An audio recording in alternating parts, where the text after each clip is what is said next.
parity of global display. That level of targetability. So as someone who's been in the data side, really from a digital side first, we've been doing addressability via standard display for probably 2 decades. So how do people just miss the mark in this conversation from the beginning, when in other factions of technology, it's been the basis of it, but in this one it's been by way of inertia. You asked some pretty profound questions. Well, I think taking a step back, so part of the challenge, and I agree with what everybody said in terms of the complexity and the fragmentation, I think is a big reason for that. I think most individual platforms by themselves in a vacuum aren't that complex. The challenge is dealing with this one, and trying to have a more of a holistic view in aggregate. To answer your question more specifically, Optik was founded in 2013. The first kind of addressable, household level, targeted, connected TV campaigns that we powered for people was in 2015.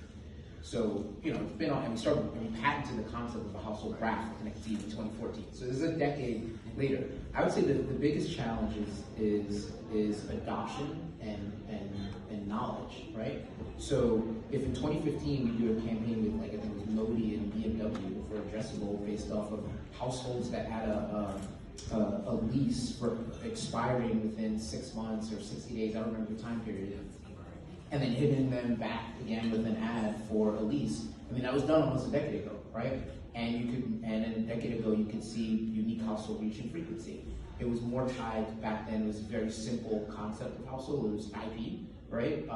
Whereas it's more complex now in terms of household ID, because IP address can change, or you have IPv6, or you have, all those things. But in essence, the core capability, what I hear a lot of companies talk about now, is if it's a groundbreaking thing, was almost a decade ago. The real challenge was back then, you had a lot of advertisers. It's so funny, I was laughing about this the other day. The same companies that everybody raves about now, Tubi TV, Pluto TV, which is, Crackle, Zumo, all these companies, when Optik was first powering target data, every single agency in this room was like, oh, you can't buy that, that's not premium, right?